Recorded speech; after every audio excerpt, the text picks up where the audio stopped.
Hi everybody, Mr. Reyes here. Welcome to this video on how to use Adobe Spark. So let's get started. First of all, we want to open a browser and type spark.adobe.com. That'll give you a prompt to continue with Google. We're going to use our Pius Matthias email address. So when that comes up, please go ahead and click on your Pius Matthias email and you will be able to start using Adobe Spark. All right, so now that we're here, we're going to continue by creating a project.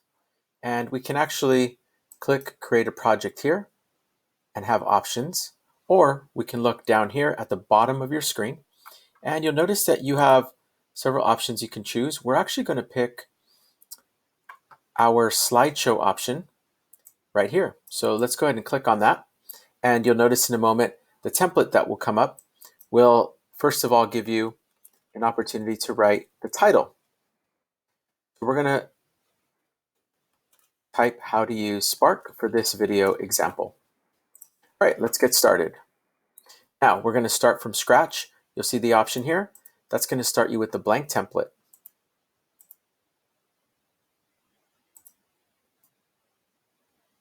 All right, so I'm going to show you how to use the full screen, split screen, caption, and title and text slides. So in order to add a slide, you want to click on the plus sign right over to the left. So we're going to add slides as we need them. So I'm adding about 4 or 5 slides right now, and you'll see now that the bottom of my presentation has filled up. So let's go to slide number 1, and slide number 1 can be either full screen, split screen, caption, or title and text. I'm going to go ahead and start with title and text so that you can see, first of all, how you can add a heading and how you can add a subheading. So obviously these would be items that would be specific to the project, but for now I'm showing you an example of how to use the format. Also, on the top left corner, when you hit the plus button, you have either a video or photo. In this case, there's 2 ways we can add photos to any slides. First, you can upload a photo. We upload photos by first saving them to our desktop or a folder. Once they are there, we'll be able to use those photos. As you can see here, I have a folder called Adobe Spark to use for my presentations. So I'm going to begin by selecting one of the photos, and you'll see that now my heading background has a picture that relates to the topic that I'm presenting on. There's another way that you can add photos, and if we go here to the bottom, you'll see it says Find Free Photos. So let's say I want to add a picture. I type a word, and if a picture or image is available that fits into what I'm trying to present, then I can certainly pick that. For example, let's pick this image here, and it'll automatically change the previous image that I selected. So now, what do I do with this red microphone? This allows you to record on every single slide. You're going to need audio in order to continue narrating your presentation. So let me show you how that works. When you press it, you press and hold while speaking. So let's give it a try. I'm going to do a sample for you. Hello everybody. This is my presentation on how to use Adobe Spark. This slide shows you how to insert a heading, subheading, and a background image. Great. Now, you can record as many times as you want. If you want to redo that one, just go ahead and hold down, and as you're holding the red button down, you continue to speak, and it will delete your previous recording. I'm pretty happy with 10 seconds, so I'm going to go ahead and keep that. All right, moving along. Before we go anywhere, sometimes images might be more clear or have specific things that you want to show in your presentation. If you click on the top right-hand corner, you will notice you have the option of zooming in and out. So if you want to get closer to an aspect of your image, you can certainly do that. Also, click those 3 dots. You're back to your slide, and we can continue. If you click on the image itself, you can replace the photo with the video, or you can delete it. All right, I'm going to click on the next slide, and why don't we do a caption? Caption enables you, again, to add a photo, video, or icon. Since we already looked at how to add photos, let's add an icon. So again, we're looking at the works of mercy in this project. So I'm going to go ahead and type that. And although some of these icons might be familiar or easy to understand, some of them might require a little more clarification or explanation. But for now, I'm going to go ahead and pick an image that I think will clarify the work of mercy, loving others. So I'm going to click on this image and I'm going to keep it. I'm going to click on this part of the text and I'm going to say works of mercy, and I might have additional items that I want to share. So I'm just going to put a list of items there. Now, once you're done with this, you'll be able to format it, decide how you want it to look. You might want to increase the size of the text. Hey, that looks good. Now I can tell you a little bit about what I'm presenting by holding down the red button and speaking about what my presentation's about and sharing with you any information that is required in the presentation rubric. Great, so another recording that lasted 10 seconds. That's pretty good.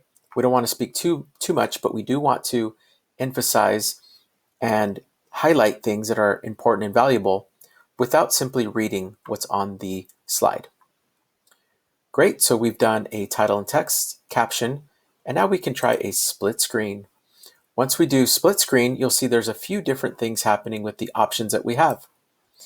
Again, video, text, photo, or icon are now available on both sides of the split screen. So I'd love to add text here, and what I can do is this is where I can maybe make a list of items that I'm going to share and explain, or I can simply type a few items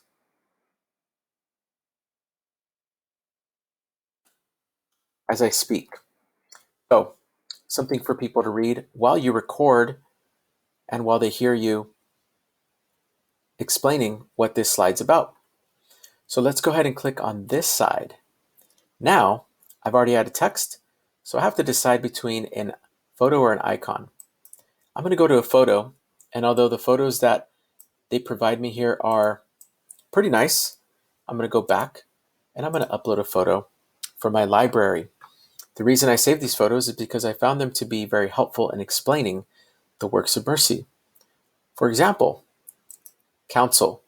I'm going to select counsel by double-clicking, and it'll drop it right into the slide. Now you notice that it's only a half of the total slide, so I'm going to zoom out a little bit and try to see if this image can be a little bit more clear. There we go. I like how that looks, and I can type on this side something about what this image is reflecting or what it's about. And again, the speaking is very important because when you record, that's going to be the information that you're sharing as part of your presentation. Great, so we've done split screen. Now let's do our final one. I'm going to click on the next slide that's available, number 4. And again, you have some options here, but make sure you click on full screen if you want to do a full screen slide. Now I'm going to click a photo, and I'm actually going to go back and upload a photo. Again, I saved photos for this, and I'd like to click on an icon I saved that wasn't available in Adobe Spark that I thought would help my project. Now you see this icon as a full screen. As we said, I can go ahead and make it look a little bit clearer on the screen, and then I can add my text. So I'm going to type a question here.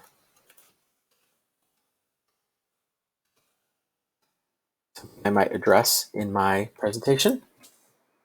You're going to notice that the image is hard to see because of where the text is placed.